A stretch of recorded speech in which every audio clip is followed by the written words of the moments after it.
Semoga kita selalu dalam lindungan Allah SWT, selalu bahagia, selalu bergembira, dan insya Allah mudah-mudahan kita berharap Allah akan mengabulkan semua hajat kita. Hari ini adalah pertemuan yang ke-9, yaitu kita akan bahas mengenai wewenang dan delegasi. Apa pengertian dari wewenang?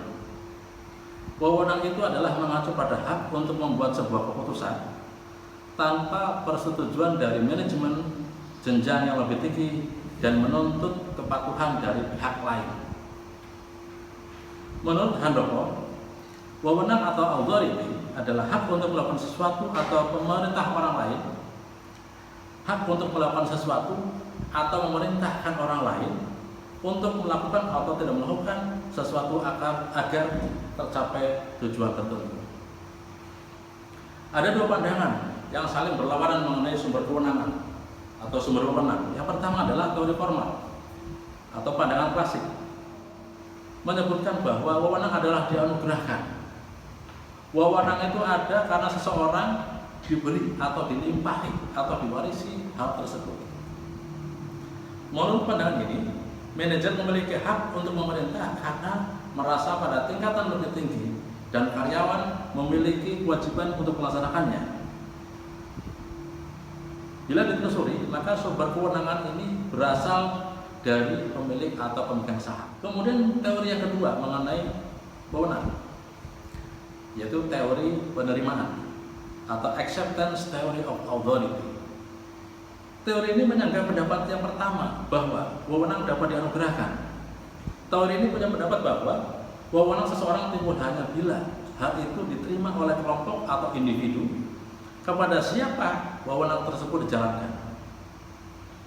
Wewenang akan ada apabila penerima wewenang menerima wewenang yang diberikan. Salah satu menurut teori ini adalah Kaiser Ibn.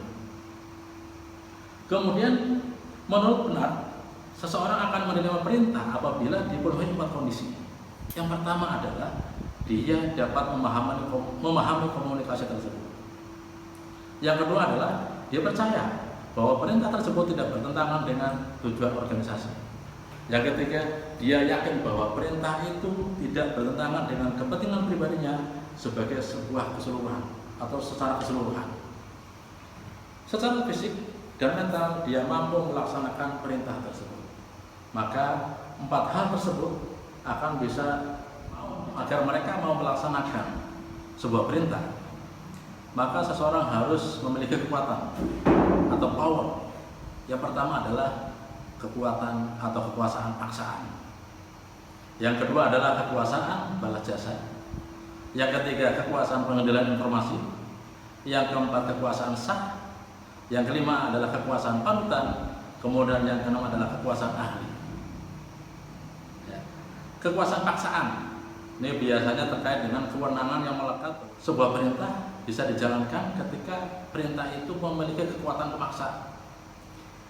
Jika kewenangan tidak ada paksaan, kekuatan paksaan, biasanya orang akan abai, biasanya bawahan akan tidak mengikuti arahan atau perintah pimpinan. Kemudian yang kedua adalah kekuasaan balas jasa. Seringkali pimpinan itu memberikan jasa yang begitu banyak kepada bawahan, sehingga nanti suatu ketika bawahan tidak bisa mengelak, tidak bisa menghindar ketika diberikan perintah oleh sang pimpinan. Kemudian yang ketiga adalah kekuasaan pengendalian informasi. Maksudnya apa? Si pimpinan ini biasanya memiliki beragam atau memiliki sumber informasi yang banyak, sehingga dia bisa melakukan sesuatu dikarenakan dia punya kunci mengenai informasi kepada bawahannya. Kemudian yang keempat adalah kekuasaan yang sah. Kekuasaan yang sah itu diperoleh dengan cara apa? Yaitu dia dapat kekuasaan secara legitimate, secara peraturan, secara pimpinan sudah mendelegasikan kewenangannya sehingga dia bisa merasa berhak untuk memberikan perintah kepada bawahannya. Kemudian yang kelima adalah kekuasaan panutan. Seorang pimpinan akan mudah diikuti oleh bawahannya ketika pimpinan itu ketika bawahan merasa bahwa pimpinannya adalah sebuah contoh, sebuah panutan yang bawahan merasa perlu untuk bisa mengikuti atasannya atau mengikuti perintah atasan. Yang kemudian yang keenam adalah kekuasaan ahli. Seorang pimpinan akan lebih mudah memberikan perintah kepada bawahannya ketika dia memiliki ahli tertentu, memiliki kemampuan tertentu, sehingga si anak buah akan sungkan ketika dia akan menolak perintah si pimpinan. Kemudian berikutnya adalah wewenang lini, staf, dan fungsional. Ada beberapa jenis kewenangan dalam organisasi. Yang pertama adalah wewenang lini. Yang kedua adalah wewenang staf. Yang ketiga adalah wewenang staf fungsional. Pendelegasian wewenang. Pendelegasian wewenang adalah proses di mana para manajer mengalokasikan wewenang ke bawah kepada orang-orang yang melapor kepadanya. Jadi proses di mana para manajer memberikan kewenangan atau mengalokasikan kewenangan kepada anak buahnya. Karena bagaimanapun, karena begitu banyaknya pekerjaan, maka masing-masing harus dialokasikan kepada anak buah kita, sehingga tidak semua kewenangan terkumpul kepada satu orang, yaitu seorang pimpinan.